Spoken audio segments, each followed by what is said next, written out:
La chose la plus importante que j'ai eu à faire dans ce monde, c'est de prier. J'ai commencé mon ministère dans la prière et j'ai continué au cours des années, sachant quelle était la valeur de la prière à mon ministère. La valeur de la prière est merveilleuse. De temps en temps, j'ai reçu des réponses à mes prières dans ma vie. J'ai vu des œuvres merveilleuses de Dieu.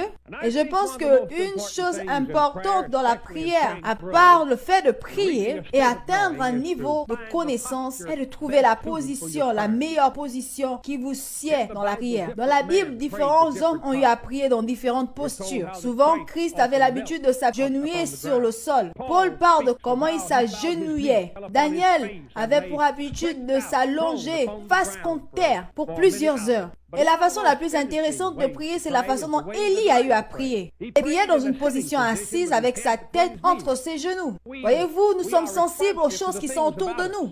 C'est facile d'être dérangé lorsque nous prions. Dans cet âge où il y a beaucoup de bruit et beaucoup de choses qui se passent autour de nous, le son, la vue, et c'est pas toujours facile de se concentrer. Et nous savons que l'une des choses la plus importantes à faire lorsque nous prions, c'est de nous focaliser. Élie a mis sa tête entre ses genoux. Je suppose que c'était pour ne pas entendre les choses qui se passaient autour de lui, ou alors de ne pas voir les choses qui étaient devant lui, afin qu'il puisse être capable de voir et entendre et se concentrer sur le Seigneur. C'est Dieu qui est la fin de nos prières. C'est son nom que nous appelons. C'est sa puissance que nous cherchons. Et quand nous prions, comme Christ l'a dit, nous devons rentrer dans notre lieu secret et fermer la porte. Ce n'est pas forcément quelque chose de littéral, mais ça veut dire que mentalement, spirituellement, on doit fermer la porte, fermer nos oreilles, fermer nos yeux, fermer notre mental aux choses qui peuvent nous déconcentrer. Une autre chose importante dans la prière, c'est d'avoir la bonne attitude mentale, de mentalement rejeter nos faiblesses, nos fautes, et de commencer la prière avec la confession.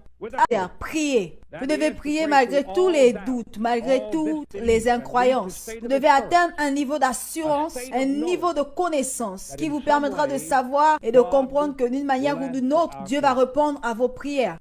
Nous allons parler de la posture dans la prière, l'attitude mentale dans la prière, la détermination dans la prière. Atteindre un stade de connaissance, là où vous avez un oui ou un non en tant que réponse. Je sais que je fais des déclarations concrètes ici, que je suis en train d'établir une ligne claire. Et certaines personnes qui n'ont pas passé un bon moment dans la prière peuvent se demander ce que je veux dire par cela. Et si on peut atteindre un endroit dans la prière, on peut aussi établir ses objectifs. Écoutez ce verset, je lis depuis le Nouveau Testament, le livre de Jacques 5, à partir du verset 18. Confessez vos fautes l'un à l'autre et priez l'un pour l'autre